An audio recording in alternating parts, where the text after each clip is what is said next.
My name is Jason. My name is Tom. And this is Fear of a Black Dragon, an old school RPG podcast.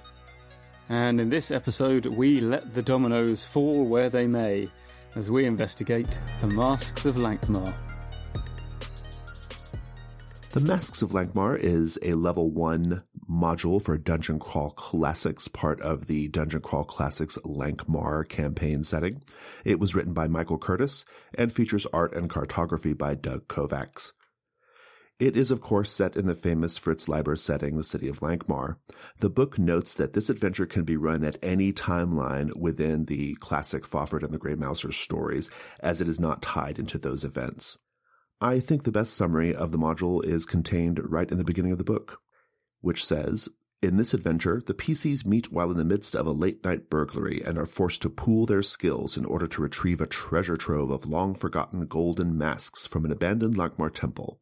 Before they recover these gilded relics, however, deadly rivals must be overcome and the masks' tainted magic defeated. The module starts with background information related to a religion called the Mysteries of Jill, the rites of which involve priestesses of Jill kissing you and taking in all your sins. We learn about their temple, which is the repository of the 7 sacred masks of Jill, which were locked away 100 years ago.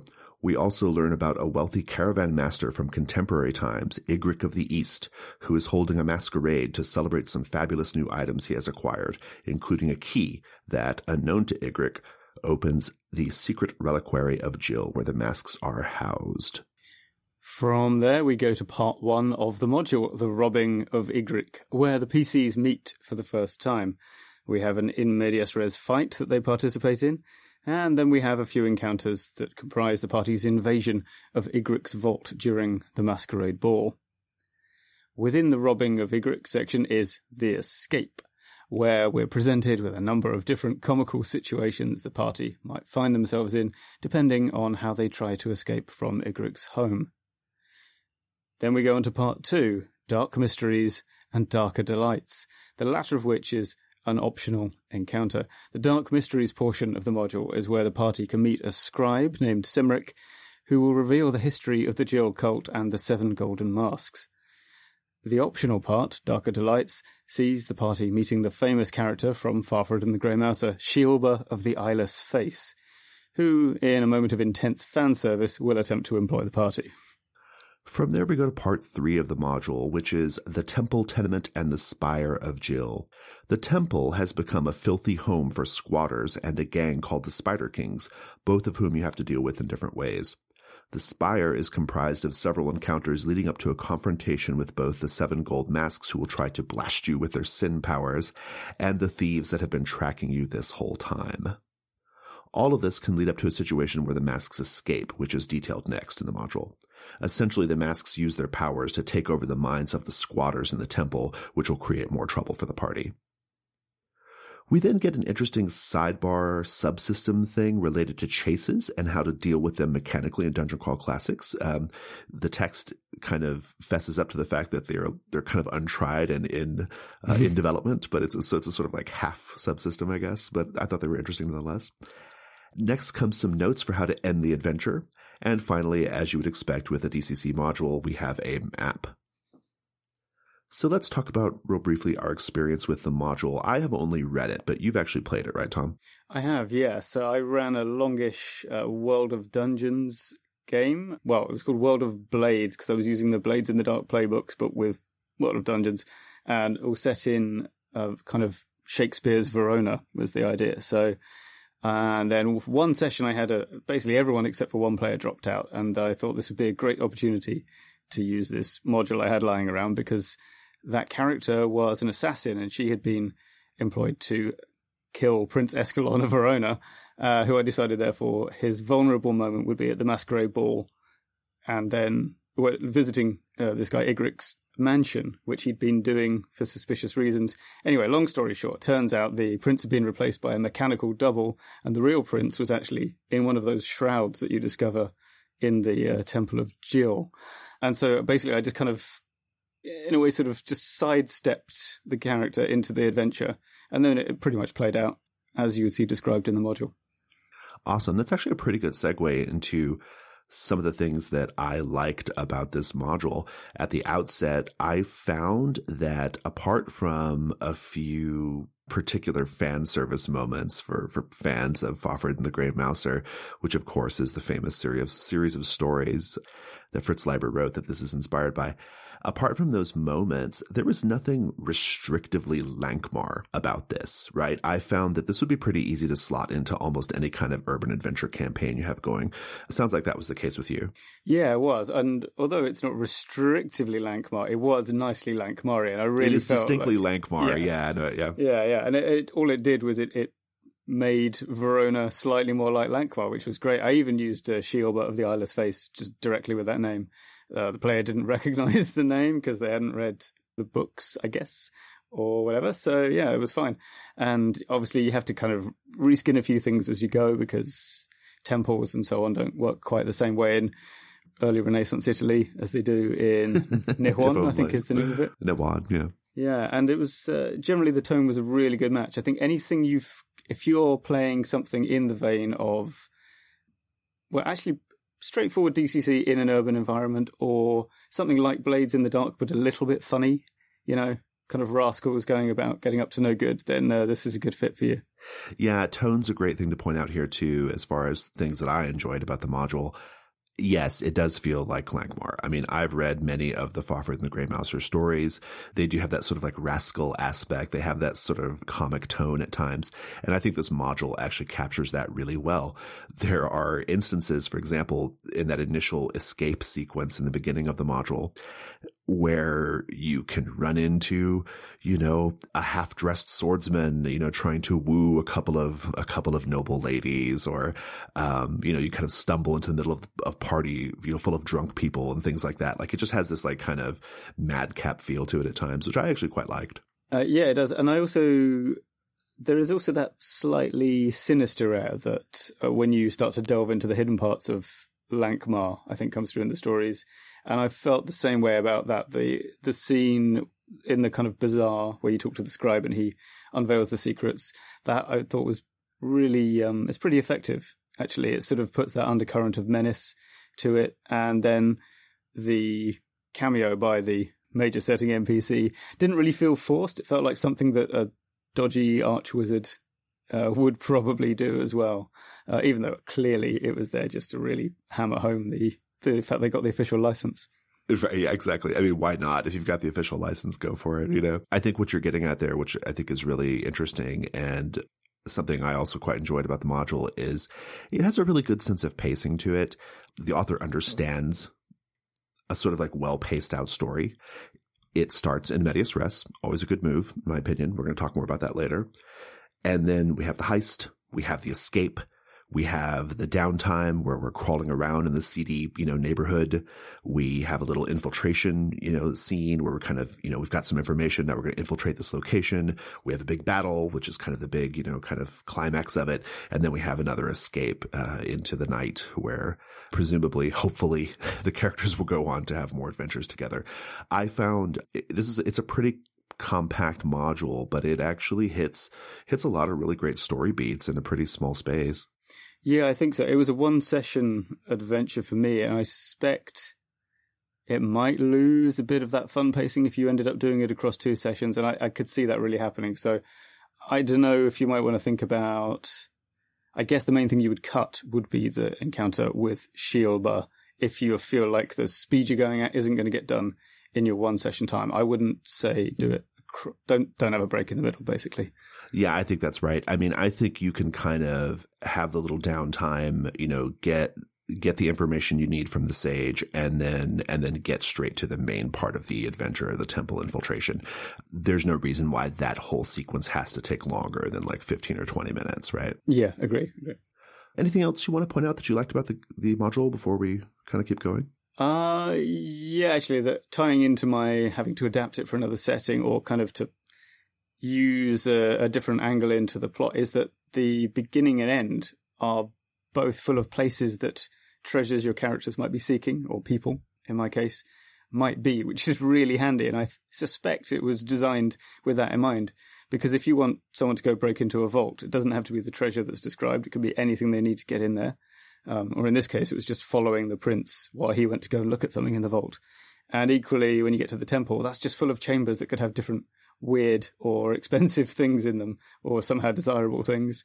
And in fact, in my game, it was the ultimate hideout, because the Temple of Geo, I thought, well, it wouldn't be very, well, I say realistic. I wasn't exactly running a realistic game, but it didn't seem believable or in tone that this temple would still be standing within the Italian city of Verona. So I used one of the motifs of the game we were running, whereby people can step into paintings and engravings and travel around inside them.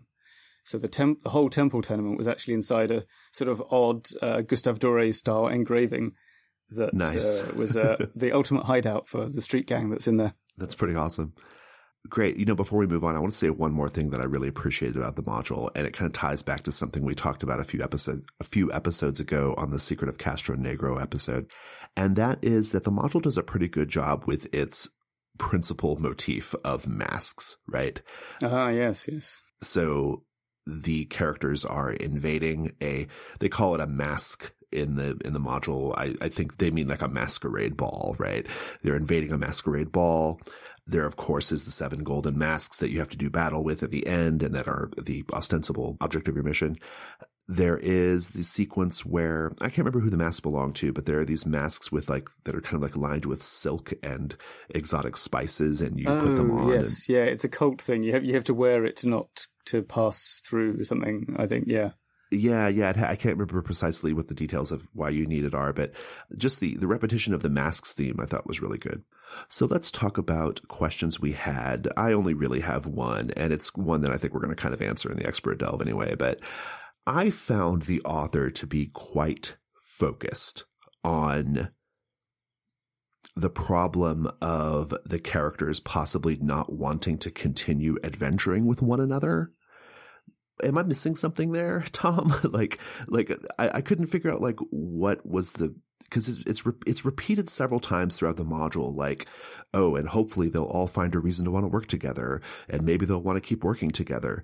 What was that all about? I have no idea. Maybe it was designed for use at a convention or something where you always, and they're worried you're going to have that one guy who wants to derail the game, but I don't know. Yeah, I just couldn't figure it out. I couldn't sort out what is because I want to say it was at least 4 or 5 times in the module this is presented as a possible problem that this part of the module might solve, right? And I just didn't get it. I mean, all I could think was, we're all here doing the adventure, because it starts in medias res, right? But it's in a medias res where they're kind of meeting for the first time at the site of what they're about to be doing. And I guess the thinking is that, I don't know, one or more of the players might decide, I don't want to work with these guys anymore, and then get up from the table. I just don't know what's happening there, it's really strange. So, open question about what that was all about. I mean, is this just a thing that sometimes happens in trad games that I'm not familiar with, where someone just wants to derail it completely? Well, it sounds like a bit of the classic, but it's what my character would do. Yeah. Play, yeah. Maybe it's trying to head that off, but I don't know. It's it's a problem that can be remedied, but not really it's an out-of-game problem, and therefore you can't really fix it with in-game solutions, I would think. But yeah. In a way, it stuck out as really strange. The other thing is more of just me being kind of snarky, but did you notice how every descriptive bit in the module talks about how much dust is on everything? Until you pointed it out, no. But once you mentioned it, I kind of picked it up.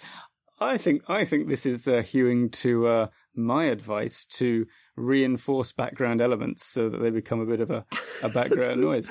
So the last episode would just talk about how much dust there is all the time. Always mention the dust. But actually, no, I think there is another thing going on here as well, which is that those bits of italicized, hopefully not directly read aloud text, are not really a continuous paragraph each. When you're running the module, each of those sentences, when you read it, becomes its own kind of separate, discrete element. And that, I think, is why it didn't, when I was using this to run a game, it didn't stand out to me that it said dust all the time, because I was only ever looking at one point in the description when I was relaying that bit of information. Yeah, that makes sense. Yeah. If you're reading it straight through like I did, it's going to stick out a lot more, I imagine.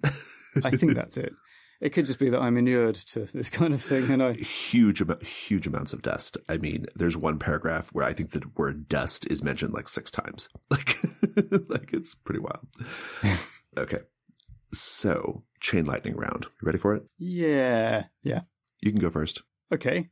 My first chain lightning thing is I really like the maps in this one. I always like the maps in DCC Adventures, and this is no exception. It's really cool, like the kind of the top-down map of the mansion and the sort of slightly isometric view of the spire.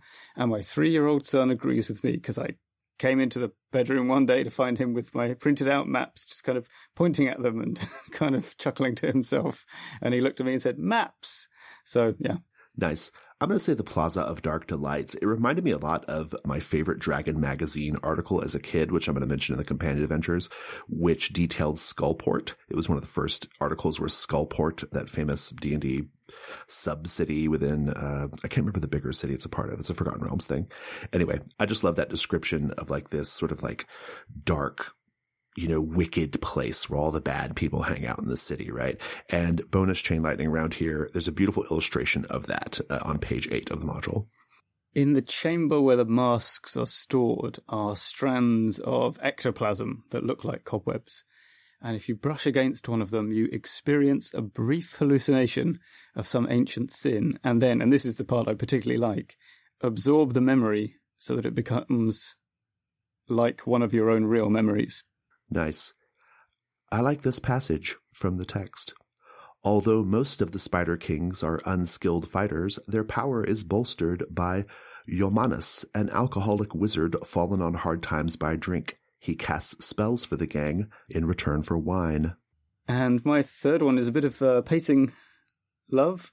I like the fact that the Thieves Guild makes a return appearance after the kind of first comical coincidence that they're also robbing the house at the same time. Because the second time is logical. They've been following the player characters. And it's a good, oh, great, what now moment, because you've already got enough on your plate by that point towards the finale of the adventure. And depending on how the tone of your game is going, it's also a bit of a good comedy callback, which is a classic, stand-up technique or comedy writing thing. And it's in here, which is good. Awesome. And my last chain lightning is from the very end of the module, where it discusses the possibility that the masks you're after were destroyed and therefore less valuable. The text says, the party might get cold comfort from knowing they spared Lankhmar from being plunged into a maelstrom of sinful chaos, but that doesn't buy wine or a night's lodging. Let's go to the Expert Delve. It's the Expert Delve. I want to talk about In Medias Res, which of course is Latin for starting in the middle of the action, right? Or at least that's what it's come to be known as, right? I found it really interesting that the author of Masks of Lankhmar recognized the importance of In Medias Res from a sort of pacing standpoint and a player engagement standpoint, like get started in the action, like, kind of a rollicking good start is like an important thing, right? But my instinct is that like a key advantage or some of the key advantages of starting in Medias Res were kind of missed. It might have been a little bit beyond the scope of what the author was doing in the module, but, going back to my question I had in the last segment, one of the things that I think an In Medias Res situation can do is it can, if presented properly, it can solve the problem of why are all the characters together at the beginning and why do they keep staying together after this scene is over, right? So, yeah, that's kind of just at the outset. I thought In Medias Res was interesting. I thought we should talk about what is a bad one? Like, what is a bad In Medias Res scene? What makes a good one? Why might you even want to have In Medias Res in the first place, right? All right. Well, before we begin that discussion, if I could just briefly jump in Michael Curtis's defense here, I think that you're correct that the advantage of having the player characters already working together has been sacrificed here, but I don't think it's a kind of unwitting accident. I think it appears in Farford and the Grey Mouser, and it certainly appears in this sort of picaresque rascal story, like maybe For a Few Dollars More, The Good, the Bad, and the Ugly. Actually, pretty much any Sergio Leone movie except for Once Upon a Time in the West and the first one, Fistful of Dollars, where you've got these guys meeting up and not trusting each other and having these scenes where they talk about how they don't trust each other. And I suspect that they want to, you want to have that dynamic. And maybe the easiest way to do it is literally to have them meet as they're about to break into the safe. So you think he was going for a genre convention then? I think so, because I think that is... It's kind of important to a lot of that sort of, movies or books. But I do agree it's a bit of a problem in that it wastes a bit of time and it keeps wasting time. That's the trouble, right? Yeah, I mean... Throughout the story. I'll accept that maybe it was a genre convention, but I do think that, the mere fact that the author brings it up multiple times, like this idea that, oh man, I hope the player characters stay together after this, makes me think that, one of the great advantages of In Medias Res, which is to sort of mandate the characters be together and give them no choice, right? I feel like that was a missed. I just feel like that was just kind of a missed opportunity. And whether it was a genre convention or not, I think it's worth talking about. Sure.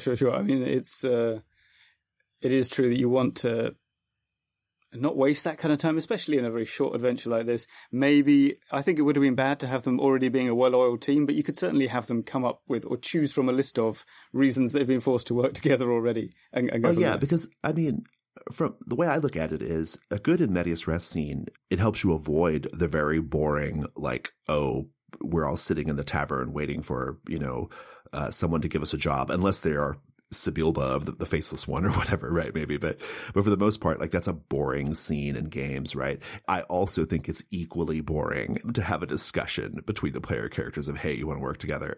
Yeah. It's because there's only two outcomes to that conversation. They're both dull. One is, yes, we'll work together, the default. And two is that one guy who refuses to work together, in which case, yeah. Yeah, precisely. Yeah. So bearing with that in mind, let's crash on. let us, please. Yeah. Okay. So Tom, bad In Medias Res. I know you wanted to start with that. Well, that's the thing, because I was thinking it's really easy to just, start with any kind of scene. People often default to let's be in the middle of a fight, but I think you don't have to do that. And I started wondering while we were prepping for this, what would be the characteristics of a bad? When is it too late to start, for example? I mean, I guess. Let's think of a scenario, maybe already coming back from the dungeon with all the treasure. That's probably too late, because that's not a dungeon delve anymore if that's what people signed up for. If you skip directly to the part where you're already leaving and going home, that's obviously way too far. We've already kind of determined that deciding whether or not to do the job is too early. And I think anything in between that might be okay, because you can start at the last fight if need be. I mean, I was going to get let's do the Latin thing, right? Well, actually, it's kind of referring to Greek, but the Iliad starts pretty far into the Trojan War, So it's Horace invented kind of the term in medias res. He was describing the characteristics of a good epic poet, and he said that you don't start ab ovo. That's the opposite of in medias res. It's from the egg. Now that doesn't mean like in many really lame trad fantasy heartbreaker RPGs, starting from 3 million years ago, the planet was created by the gods. What it means is, in this case, the egg that hatched and gave birth to Helen of Troy. So actually to do with the story, but still way in the beginning. And he says instead, they hurry to in medias res and bring their audience with them. But if we think about two pretty good epic poems, pretty good. That's my late review of the Iliad and the Odyssey. It was all right. It was all right. It's all right. The Iliad begins right near the end of the Trojan War, but the Odyssey begins with 4 books of the Telemachy, which is Ulysses' son kind of going around saying, hey, have you seen my dad? Doesn't even get to Ulysses until book 5, I think. So it's clear that in medias res can be effective without it having to be an action scene straight away. It just has to be the middle of something interesting and preferably relevant. Yeah, I'm just taking a moment to process that. That's super interesting.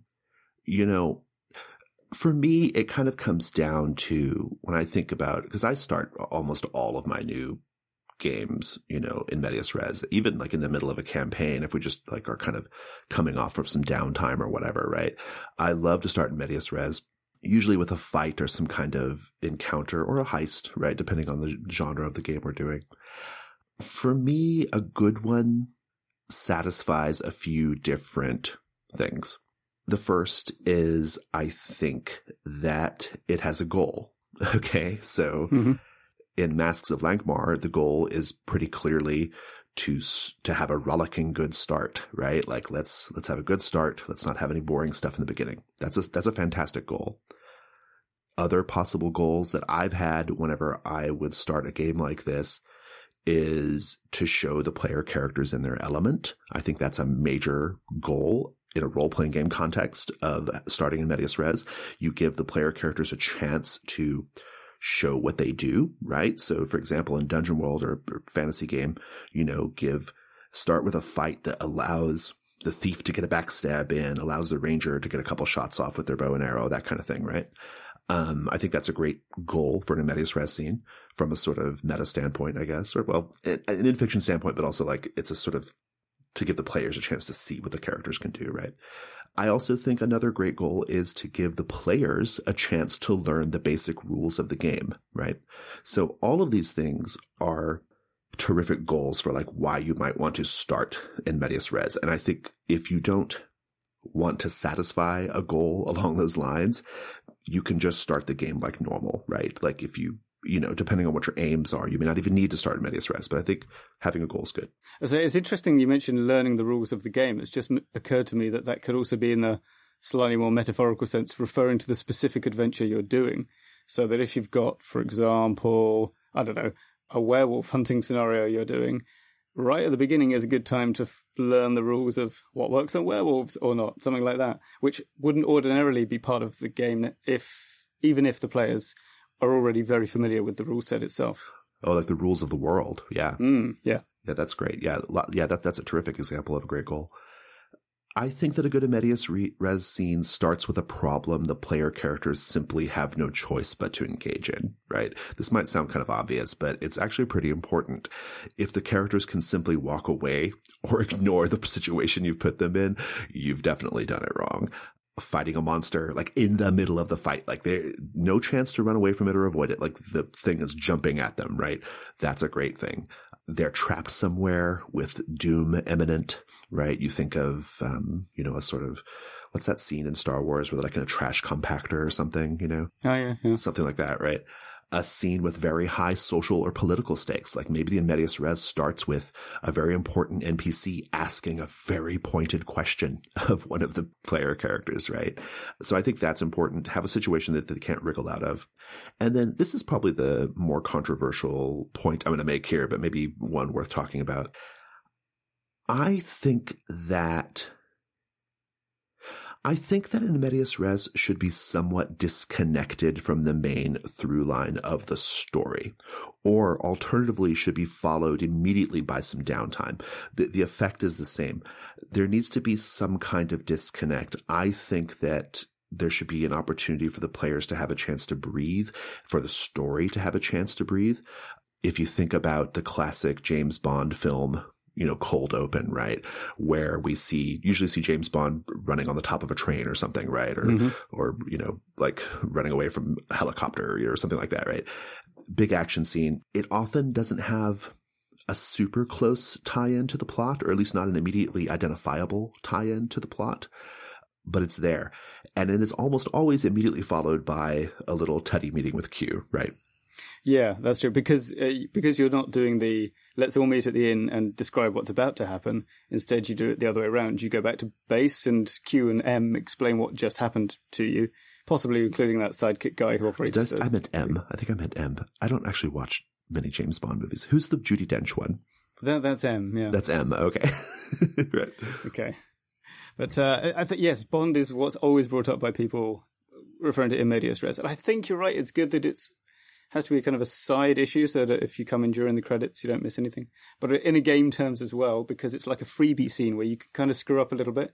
I think that's an example of a bad in medias res, is if you end up having really serious lasting consequences based on something you had to decide in the heat of the moment without a clear picture of what's going on.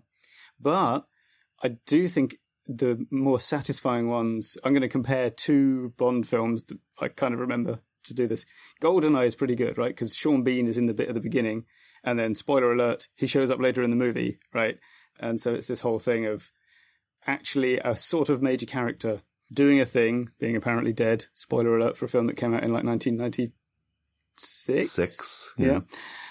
Whereas, if you look at the far inferior Tomorrow Never Dies, the opening sequence is dramatically inferior. Let's just throw it out there. Yep. I mean, look, Jonathan Pryce struggles manfully with that role as the villain, but he's got zero to work with. But yeah, so Bond goes to a market for guns. A thing's going to blow up. He flies the thing away. But the only connection to the plot is that Ricky Jay was there, who's the bad guy's sidekick. Now, Ricky Jay is great, and I will watch him in basically anything. Yep, me too. Yep. But that's not enough. It's just kind of weak coincidence. And although that, flying planes and not having nuclear bombs go off is great, generally, it's way less good than the GoldenEye one because of that lack of a payoff later. Awesome. Maybe we should talk about like some... I'm really focused here on like role-playing games and like how powerful in medias res can be as a tool for role-playing games, right? And I have always done what I call like some sort of like some advanced fuckery within medias res stuff, okay? And I think the way that I sort of treat these things is a big part of what I think makes my game special, right? And so I want to share that with you listeners. And so sometimes for me, an medias res scene is not just a single scene. It's kind of an extended sequence, kind of like it is in Masks of Lankhmar. Masks of Lankhmar, it's a whole sequence, right? It's not just the, they're just meeting, like they're meeting and they're doing a thing and there's an escape and all that, right? I think an extended sequence like that, especially, is a great opportunity to plant the seeds of themes, ideas, motifs that you want to reincorporate later in the adventure. And these might be things that aren't even super obvious to the players. They in fact shouldn't be, I think. And they might not be obvious to you either. You may not realize it as the GM until you've had some time to sort of ruminate on it, right? So for an example of something I've done recently, I ran this, I think it was World of Dungeons, where the first sequence was this scene in an opera house. It was like during the performance of an opera. This is not connected to Leisure Domain, which is an episode coming up on Fear of a Black Dragon, listeners, so don't get your wires crossed there if you're in the future. But what happened was this whole sequence, I kind of working together as a group, we sort of described what was happening in the opera. We described the different acts and scenes and stuff. And in the middle of describing what the player characters are doing, right? And a lot of the visual themes, a lot of the ideas from this sequence that we did was carried over into later sessions. And that session had nothing to do with the rest of it. And yet it did have something to do with the rest of it, right? It was connected by theme. And I thought it was quite powerful. Interestingly enough, I've also done a slightly extreme version of this sort of player-driven input myself. Now, this was a Feng Shui 2 game I ran, where I literally began by saying roll for initiative, just for a laugh, and began running the combat sequence, because Feng Shui is basically a very fighty, kung fu-based game. And after each person had kind of gone for the first time, in a turn. It only took one turn to get through all the questions. I asked them questions to establish what was going on in the scene. So things like, who are these guys who are attacking you anyway? And what is the item that you're carrying that they're trying to get off you? And this kind of thing. So I'd already kind of set up the location and rough time period, but it was the players' answers to this that kind of informed me as I moved forward into the other stuff, which was prepped, but not entirely so, what the nature and tone of the antagonist was going to be and how the story was going to unfold like that. It worked pretty well, but it was obviously a pretty arch proposition in the kind of, let's really obviously construct something as we go along. I think in something less aware of itself than Feng Shui, you might not get away with that. But it worked surprisingly well. I may even try it again in the future. That's pretty fantastic. No, I love stuff like that. One other thing that occurred to me, kind of going back to the sort of weird problem that I think that comes up a lot in Masks of Lankhmar, this idea of these characters have no history together. They're meeting for the first time. Will they stay together? All that kind of stuff.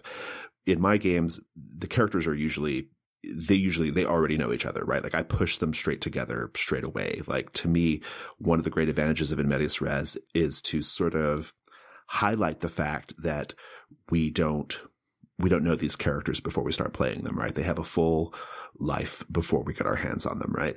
And part of what the in medias res can do is like let you make a lot of assumptions about like the composition of the party. And so for me, I just say, you guys are together, you've been working together, and indeed you are right now in the middle of this problem, right? But one of the things that keeping the in medias res kind of separate from the rest of the campaign or the rest of the story, one of the little things it can serve, or one of the purposes it can serve rather, is it gives the players something they can make reference to in character in the past, right? To help it seem like they are more of a team with a history, right? It's a small thing, but it does happen. And so there's that kind of like small sub-purpose that can be served by it as well. How does that typically play out in your campaigns? Like, is it something like episode 1 will be the medias res and the rest of the session will be related, and then your later sessions are set sometime later in the timeline? It tends to be like that. I mean, usually the way I do it is, so if I'm running, say, 4 or 5 sessions, the first session will be often like an entirely, or at least a good portion of the first session will be entirely this sort of in medias res kind of thing, right? And then we kind of have a break in between sessions, like, and so some time has passed in the characters' lives, and we kind of pick up, a month, 2 months, whatever, down the road. All right. But the fact is that I tend to, or I try to strive towards in medias res throughout games anyway, not just at the beginning. For example, there's a sort of film screenwriting and editing maxim that is arrive late and leave early, which is, show as little of a scene as you absolutely need to. I like that. It's good. Arrive late and leave early. Yeah. It's rules to live by. It's good for parties as well, actually. Yeah, exactly. So, and if you look at some pretty good games, the aforementioned Feng Shui, I don't know if it did as much in the second edition, but the first edition explicitly had a template, how to do a kind of action movie adventure. And it was as simple as choose 3 set pieces in different locations. That's kind of it. And it would be, think of a way to get from one to the other and then do that. And it's effective for only one kind of game, but it is very effective. And I've also used it more recently in yet another Robin Lords related game, which is, I've been running the Dracula dossier. And my slight frustration with the additional materials that came out with the Kickstarter for that, where they're all about turning your Dracula dossier campaign into a thing that would take you your entire life to run, like extra scenarios that are a prequel set in the 1890s and the 70s, and then a scenario where your modern day group of investigators get the dossier by going to like Marrakesh or something to meet someone. And it's just, no. So when I did the setup for this game, which is 6 sessions total, that's it. The next one we're running is going to be the end.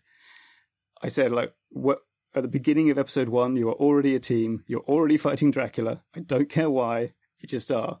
And my model for that was, if you ever saw the British TV show Ultraviolet, also about vampire hunters, as it happens, they did do an origin story for one character, but they, you got hints of why other people were in this group, but you never really got it spelled out for you. And you can do that. You can just agree to be in a team. And, if they feel like having an emotional scene where they reveal bits of backstory, yeah, great. But it's not necessary. Nice. And my experience with Dracula Dossier has also shown me the value in non-action scenes of keeping using in medias res, because an investigative game, especially a long-term one like Gumshoe, Knights Black Agents tends to support, can get bogged down in the classic Cyberpunk 2020 problem of everyone sitting around planning, coming up with a plan, shooting their own plan down piece by piece, and then not doing anything. So what I did, or rather what I started doing in the early episodes, was using the drama system method of, drawing cards in random order, and it's that person's turn to say what their scene is going to be. We next see my character at this place doing this thing. These other people are with me. And if you wanted to have a discussion scene, you've got to use your scene allocation to do that. And I think I might start putting a 10-minute timer on this, frankly, as well. Because I let it drop. I thought it's getting a bit artificial and in the way in like sessions 3 and 4. But exactly the problem it had been created to solve crept back in. Mm. Lots of discussion, lots of, but if we do that, this might happen. And it's like, well, yeah, it might happen, but you'll never know unless you go to the house and try and kill the vampire. Right. So yeah, I'm bringing it back in, and I think it's the way forward, is forcing people to cut to the chase, frequently literally, because they only know they're only going to get like one. The way I do it is a scene is one discrete task. So if you're shadowing some guy to the safe house, once you've either done that or not done that, that's your scene over. And if somebody else wants to see what happens when you try and break into the safe house, they have to use their scene to do that. And it's a really good way of making people chop along and not kind of discuss everything to death. Nice. Well, just kind of wrapping up here. I was recently on an episode of an OSR podcast, a real OSR podcast called Hobbs and Friends of the OSR. And one of the things that we talked about was this sort of some of the differences between like story gaming and like OSR or more traditional gaming, right? And I think this whole discussion, especially relating back to the sort of the weird problem that the author of Masks of Lankhmar like repeatedly identifies, I feel like this kind of comes back to some of those differences. I mean, I think the two groups have, between story gaming and OSR, I think they have a lot more in common than I think people often want to admit or realize. The show is basically a testament or a love letter to that notion, right?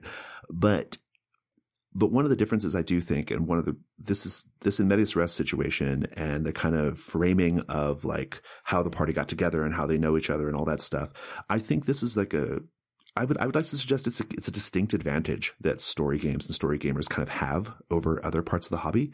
And this is what I mean by that. I think that when you don't treat the world as objective and uncaring, which is kind of like a lot of like the idea behind a lot of OSR gaming, right? Like the story is whatever happens. The story is wherever we go. I think if you instead approach the game as we are sort of writing a story together like this, and we are going to make whatever adjustments and hand wavy maneuvers we need to do to make the story work. And I think this conversation is part of that. Like, am I wrong there? Well, you're right, but on the other hand, I don't play, I play some games to make a story together, but when I'm playing OSR style, I am not here to make a story together with you. I'm here to play D&D, man. But if you take, I think that you are right, that this is a thing that the traditional paradigm doesn't really handle that well, but it could, because my sort of little self-mantra for what is OSR is that it's fantasy non-fiction. It's like it's like narrative history. So, for example, I'd slightly prepped for this. I've got a couple of non-fiction books off my shelf here. I'm showing this, listeners, to Jason, which is meaningless to you, but there we go. That's Open Up and Bleed by Paul Trinker, a biography of Iggy Pop. This opens. Both the books I'm going to mention have prologues specifically for this purpose. This opens with a gig by the Stooges going slightly wrong, and the audience has been enraged by something Iggy Pop has done, and they're throwing bottles at the band, and it's like, how are we going to get out of this?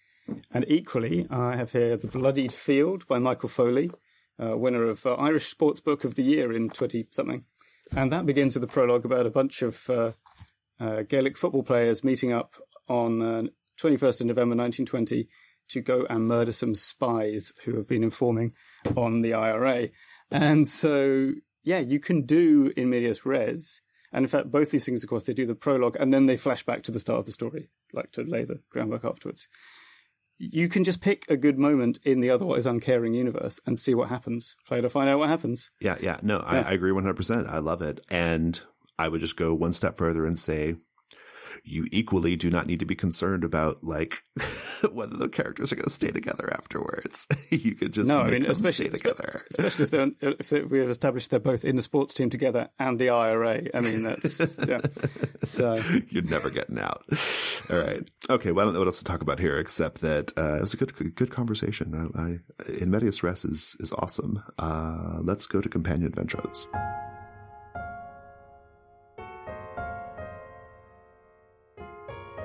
Hello, listeners. I want to take a second to tell you about the newest issue of Codex Moonlight. It features Pack of Strays, The Moonlit Road, an expansion for the Outcast werewolf game Pack of Strays, which was originally featured in Codex Beasts. Moon Language by Aura Bell, a one-player LARP about communicating with the moon through drawing. Under the Gaze of Ear, a supplement of Moonlit Mystery for Dungeon World. Apocalypse by Moonlight, a plugin for Powered by the Apocalypse games that help you build emergent mysteries. Our newest Gauntlet Daddy, Muscle Bear. 36 Truths Revealed by the Light of the Moon. 9 original illustrations, including a fantastic new cover by Claudia Cangini, and a custom layout by Ollie Jeffrey. To get Codex Moonlight, just make a $4 or higher pledge on our Patreon by May 31st. That's patreon.com/gauntlet. Codex back issues are now available on DriveThruRPG. Thanks. It's Companion Adventures. Tom, why don't you kick us off? Okay, I've got Fritz Leiber's Lankhmar books. Is that okay? Oh, yeah. It's I need to reach deep for that one. But I was going to say you have more than me, but that's one of yours, and so I feel like you don't get credit for it. So. Oh, damn it. All right, what have you got? I have some books as well. All of my companion adventures are just RPG things related to urban adventures.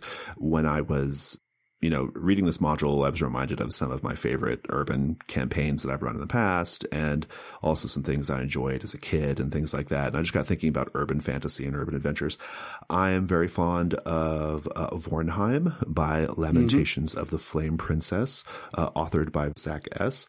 And love Vornheim. It is a brilliant, beautiful set of tools.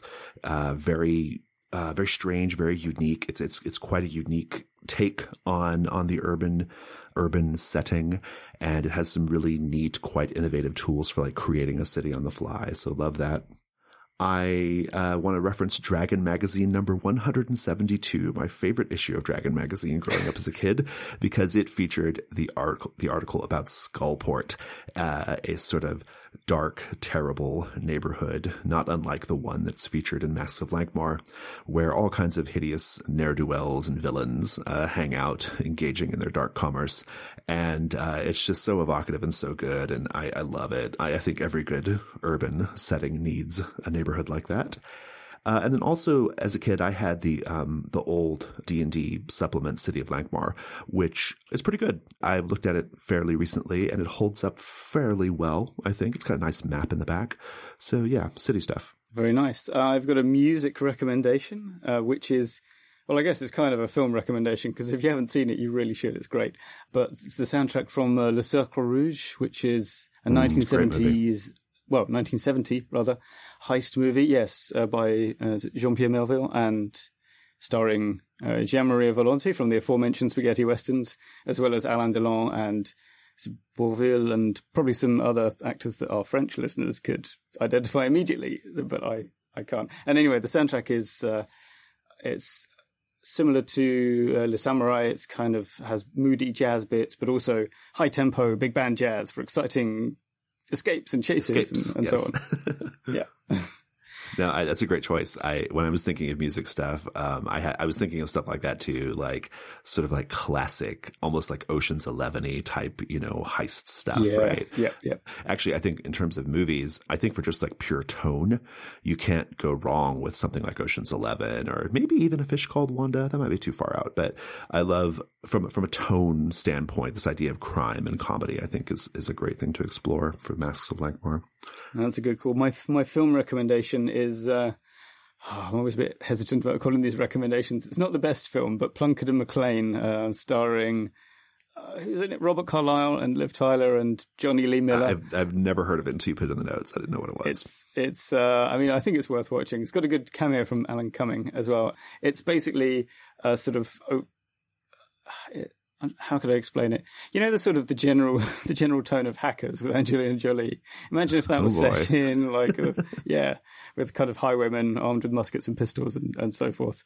It's trashy, I would say, but I think I'm definitely sold so far. You're doing a great job selling it. So. Yeah.